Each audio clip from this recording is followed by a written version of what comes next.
Challenge, నీ వల్ల కాదు, ఆ పని చేసి చూపించు, రాజీనామా చేస్తా, మళ్ళా రాజకీయమే చేయను. ఇది మాజీ మంత్రి సవాల్. అవునా? అయితే రాజీనామా పత్రం రెడీ చేసుకొని జోబులో పెట్టుకో, ఇప్పుడేం మాట్లాడను, డెడ్ లైన్ రోజే నీకు జవాబు చెబుతానంటూ ముఖ్యమంత్రి రియాక్షన్. పార్లమెంట్ ఎన్నికల వేళ తెలంగాణలో మైండ్ గేమ్ నడుస్తోంది. మాటల యుద్ధం మరో అడుగు ముందుకేసి సవాళ్ల దాకా వెళ్తోంది. కాంగ్రెస్ బీఆర్ఎస్ ఫైట్ లో నెక్స్ట్ ఇంకేం డైలాగులు పేలబోతున్నాయి?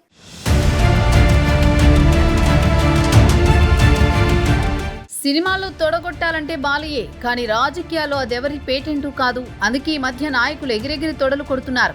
వాచిపోయినా పర్లేదు, కానీ రాజీ పడితే రాజకీయమే లేదనుకుంటున్నారు.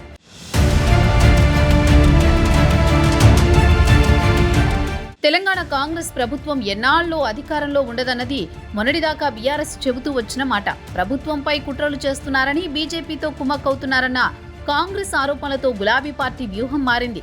పాయింట్ టు పాయింట్ రేవంత్ రెడ్డిని టార్గెట్ చేస్తోంది. కాంగ్రెస్ ప్రభుత్వాన్ని ప్రజల్లో దోషిగా నిలబెట్టే ప్రయత్నాల్లో ఉంది.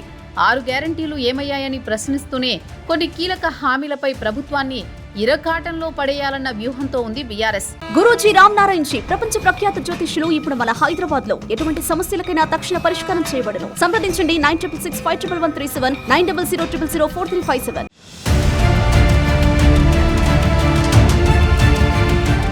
బీఆర్ఎస్ నుంచి ఆ ముగ్గురి గొంతు ఇప్పుడు బలంగా వినిపిస్తోంది. కొందరు నేతలు కాంగ్రెస్ లో చేరిపోయారు, మరికొందరు సమయం కోసం వేచి చూస్తున్నారు. అసలే అధికారం కోల్పోయామన్న అసహనంతో ఉంది బీఆర్ఎస్. ఆ సమయంలో ఏమాత్రం తగ్గినా పార్టీ ఉనికే లేకుండా పోతుందన్న భయం వెంటాడుతోంది. కేసీఆర్ 4 గంటల టీవీ ఇంటర్వ్యూలో కూర్చున్నా హరీష్ కేటీఆర్ గొంతు పెంచినా కారణం అదే. కేసీఆర్ బస్సు వేసుకుని ప్రజల్లోకి బయలుదేరితే కాంగ్రెస్ కి సవాళ్లు విసురుతున్నారు మాజీ మంత్రి హరీష్ రావు. ఎల్లుండి ఉదయం 10 గంటలకు నేను అసెంబ్లీ ముందు తెలంగాణ అమరవీరుల స్తూపం ముందుకు నేను వస్తున్నా. రేవంత్ రెడ్డి గారు మీరు దేవుళ్ళ మీద ఒట్టు పెట్టి చెప్తున్నారు కదా, ఆ ఒట్టు నిజమే అయితే, నువ్వు అమలు చేసేది నిజమే అయితే రండి, అమరవీరుల స్తూపం దగ్గరికి రండి, నేను కూడా వస్తా. ఇద్దరం అమరుల సాక్షిగా ప్రమాణం చేద్దాం. 2 లక్షల రుణమాఫీ ఏకకాలంలో చేస్తామని, 100 రోజుల్లో 6 గ్యారెంటీలు 13 హామీలు అమలు చేస్తామని ఎన్నికల ముందు మీరు, సోనియా గాంధీ గారు అందరూ కలిసి ప్రజలకు ఇచ్చిన మాటను ఆగస్టు 15లోగా అమలు చేస్తామని మీరు ప్రమాణం చేయండి. నేను కూడా ప్రమాణం చేస్తా. మీరు చెయ్యాలనే కోరుకుంటున్నా, ప్రజలకు మేలు జరగాలని ఆకాంక్షిస్తున్నా. అది జరిగితే ఎమ్మెల్యేగా రాజీనామా చేసి ఎన్నికల్లో పోటీ చేయను.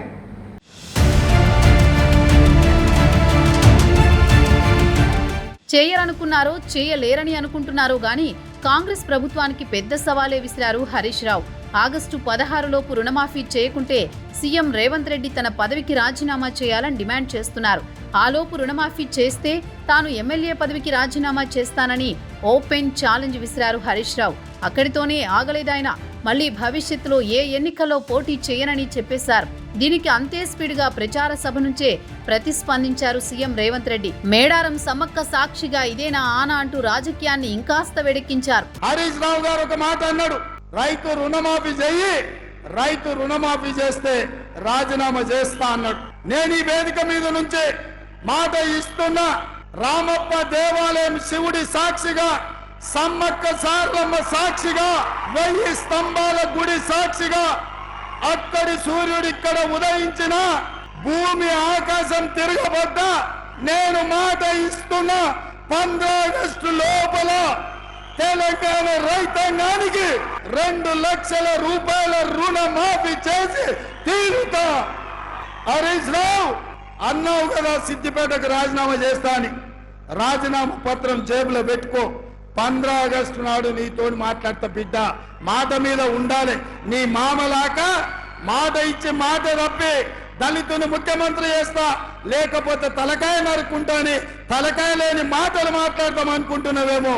15 ఆగస్టు నాడు నీతో మాట్లాడతా.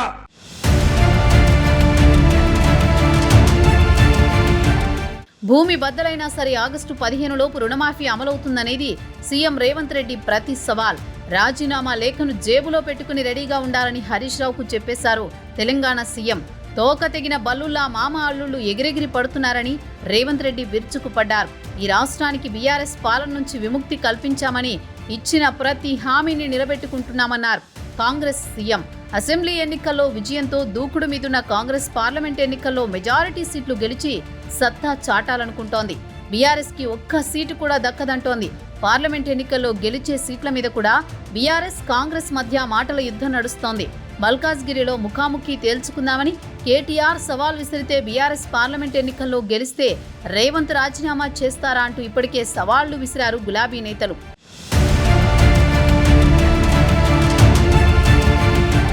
రైతు సమస్యలే ప్రధాన అజెండాగా కేసీఆర్ ప్రజల్లోకి వెళ్లారు. సాగునీటి సమస్యతో రైతులు ఇబ్బందులు పడుతున్న వేళ ఆ ఎజెండాతోనే కాంగ్రెస్ ప్రభుత్వాన్ని ఆత్మరక్షణలో పడేయాలనుకుంటోంది బీఆర్ఎస్. కాళేశ్వరం కుప్పకూలిందని కాంగ్రెస్ విమర్శిస్తుంటే 4 పిల్లర్లు రిపేర్ చేసుకోవడం చేతగాదా అని బీఆర్ఎస్ తిప్పికొడుతోంది. కాంగ్రెస్ అబద్ధపు హామీలతో అందలమెక్కిందని పదే ఆరోపిస్తోన్న బీఆర్ఎస్ రైతు రుణమాఫీ అంశంతో పార్లమెంట్ ఎన్నికల్లో ఆ పార్టీని దెబ్బకొట్టాలనుకుంటోంది. మే 13న ఎన్నికలు, ఈలోపు ఆ హామీల అమలు అసాధ్యమని బీఆర్ఎస్ కి తెలుసు. అందుకే ఆ హామీ నెరవేరదని చెప్పేందుకే రాజీనామాకు రెడీ అంటూ సవాల్ విసిరారు హరీష్. కానీ అంతకంటే స్ట్రాంగ్ గా రియాక్ట్ అయి చెల్లుకు చెల్లని చెప్పేశారు రేవంత్ రెడ్డి. రేవంత్ రెడ్డి మొన్న ఏమంటుడు, కొత్తగా రుణమాఫీ చేయలేదని చెప్పి ఆగస్టు 15లోగా రుణమాఫీ చేస్తానే నయా నాటకం మొదలుపెట్టి. మిస్టర్ రేవంత్ రెడ్డి, ఆగస్టు 15వ తారీఖు లోపు నువ్వు 2 లక్షల రుణమాఫీ చేయకపోతే ముఖ్యమంత్రి పదవికి రాజీనామాకి సిద్ధమా అని నేను అడిగిన. నువ్వు పార్టీ రద్దు చేసుకుంటావా అంటావు. నేను సిద్ధం. నీ సవాల్ నేను తీసుకుంటున్నా. ఎల్లుండి 26వ తారీఖు నాడు అసెంబ్లీ ఎదురుగా అమరవీరుల స్తూపం దగ్గరికి పొద్దున 10 గంటలకు నేను వస్తా, నువ్వు రా. ఆగస్టు 15వ తారీఖు లోపు నువ్వు 2 లక్షల మాఫీ చేస్తా అని 100 రోజుల్లో బాండ్ పేపర్ మీద రాసిచ్చి అమలు చేస్తాను, 6 గ్యారెంటీలు అమలు చేస్తా అని చెప్పి నువ్వు ప్రమాణం చేయి, నేను ప్రమాణం చేస్తా. నువ్వు అమలు చేస్తే నేను ఎమ్మెల్యేకు రాజీనామా చేస్తా, మళ్ళా పోటీ కూడా చేయను. హరీష్ రావు గారు ఒక మాట అన్నాడు, రైతు రుణమాఫీ చెయ్యి, రైతు రుణమాఫీ చేస్తే రాజీనామా చేస్తా అన్నాడు. నేను ఈ వేదిక మీద నుంచి మాట ఇస్తున్నా. రామప్ప దేవాలయం శివుడి సాక్షిగా, సమ్మక్క సారలమ్మ సాక్షిగా, 1000 స్తంభాల గుడి సాక్షిగా, అక్కడి సూర్యుడు ఇక్కడ ఉదయించిన భూమి ఆకాశం తిరగబడ్డా నేను మాట ఇస్తున్నా.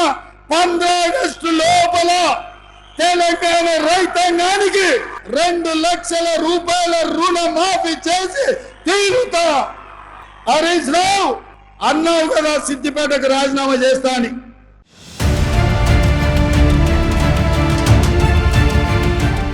రాజీనామాల సవాళ్లతోనే ఆగేలా లేదు రాజకీయ రచ్చ.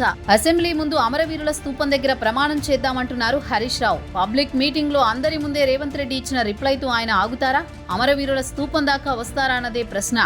ఆగస్టు 15లోపు అన్ని గ్యారంటీలు అమలు చేస్తామని ప్రమాణం చేయాలంటున్నారు హరీష్ రావు. మాట తప్పడం, మడమ తిప్పడం రేవంత్ కి అలవాటేనని హరీష్ అంటున్నారు. గతంలో కొడంగల్లో ఓడిపోతే రాజకీయ సన్యాసం తీసుకుంటానని చెప్పి తోక ముడిచారని గుర్తు చేస్తున్నారు.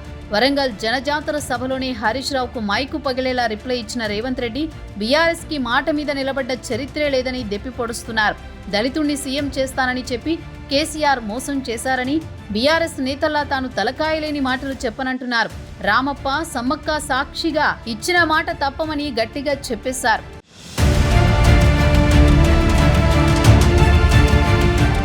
ప్రమాణాలు, సవాళ్లు తెలంగాణ రాజకీయాలకేం కొత్త కాదు. తడిబట్టల ప్రమాణాలు, ముక్కులు నేలకు రాయడాలు, తల నరుక్కోవడాలు చాలానే చూశారు జనం. కాంగ్రెస్ వల్ల కాదని, ఆ పార్టీ ఏమీ చేయలేదన్నది ప్రజల్లో బలంగా చెప్పాలనుకుంటోంది బీఆర్ఎస్.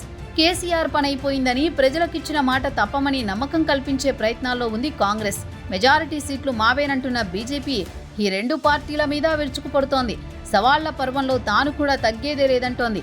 అందరి లక్ష్యం పార్లమెంట్ ఎన్నికలే. జనాల అటెన్షన్ డైవర్ట్ చేయడమే అన్ని పార్టీల టార్గెట్. ప్రత్యర్థులను బలహీనపరచడానికి, తమ సత్తా చాటడానికి బల ప్రదర్శనలతో పాటు దేనికైనా రెడీ అంటోంది తెలంగాణ రాజకీయం.